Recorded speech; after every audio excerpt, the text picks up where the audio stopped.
So today I'm going to engage you all in a bit of a rant about the subject and subjectiveness of bullying.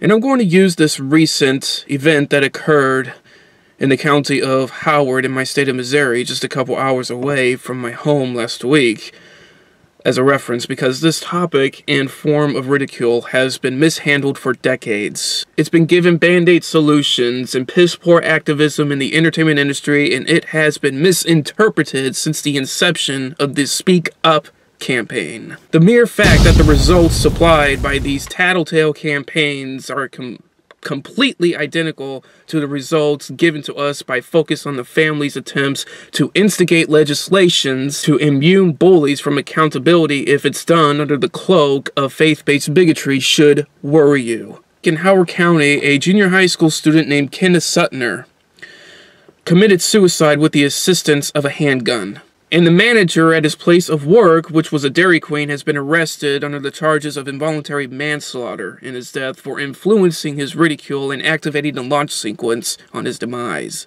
Now that part of the story I'll address later on in this video, but right now I want to talk about my personal experiences with bullying. I was bullied by students and teachers at all of my elementary schools, by church congregations and ministers. In my 6th grade yearbook, people signed it with nothing but demeaning statements such as kill yourself and stay home next year. I was made to believe it was my fault by therapists and was drugged by psychologists. I had no one to turn to, and I still, after several intentional overdoses by several drugs prescribed by multiple psychologists and slitting my right wrist, I still always survived to suffer more.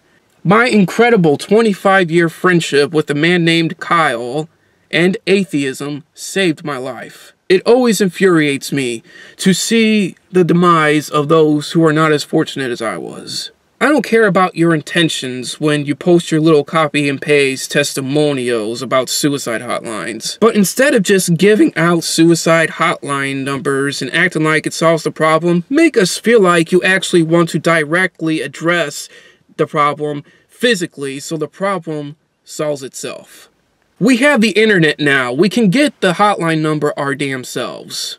Telling us to call a number and decorating such lame attempts with pity only tells us that you'd rather us talk to someone we don't know, who we cannot touch or actually see, than personally make a difference in our lives. The Speak Up campaign talks a lot about giving yourself a voice and reporting your abuse to your superiors.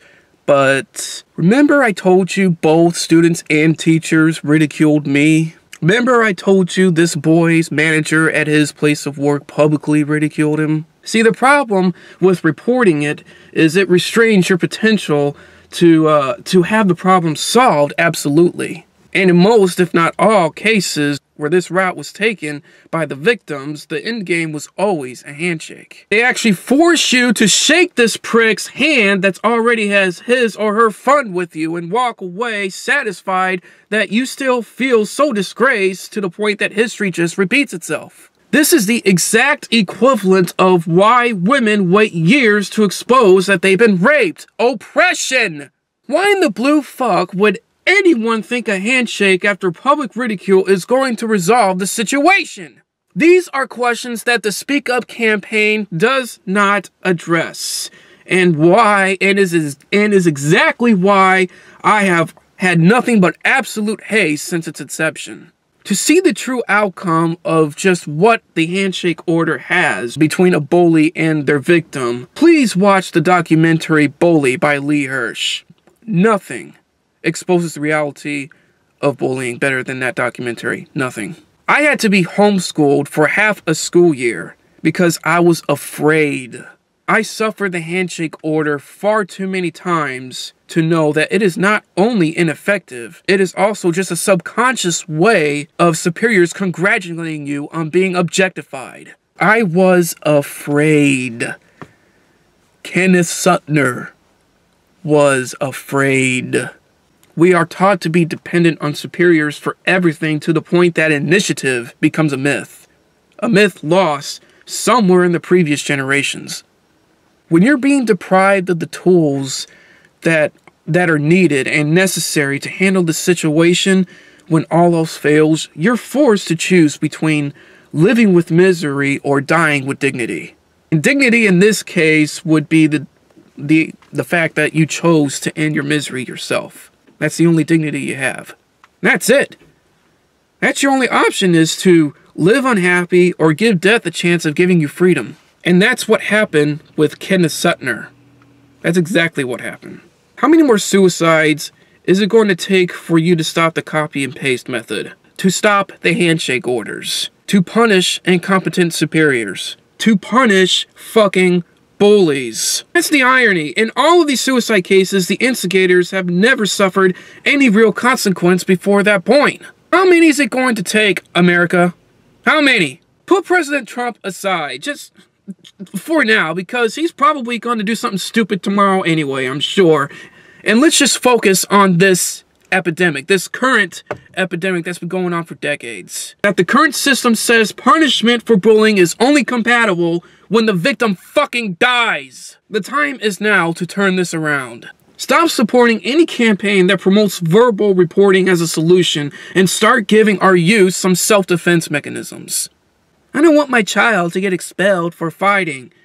You're going to have to take risks, parents, because today there are no risks for a bully to take when they know they will not be punished for doing it. Give your child some dignity to fight back with. We live in a country where we rely on a rodent's fucking shadow to forecast the duration of the winter season, and yet have the audacity to deny the science of climate change. Do you think that this same stupidity, the equivalent of this stupidity, is not the same that is outlining the jurisdictions of bullying?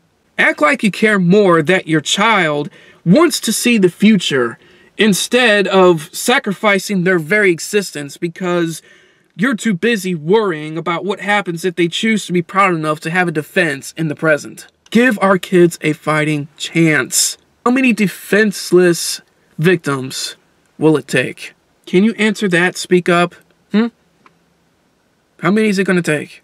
Watch Bully if you haven't already. And retool. Do not mark Suttner's demise as just another contingency. That's not asking for a lot, guys.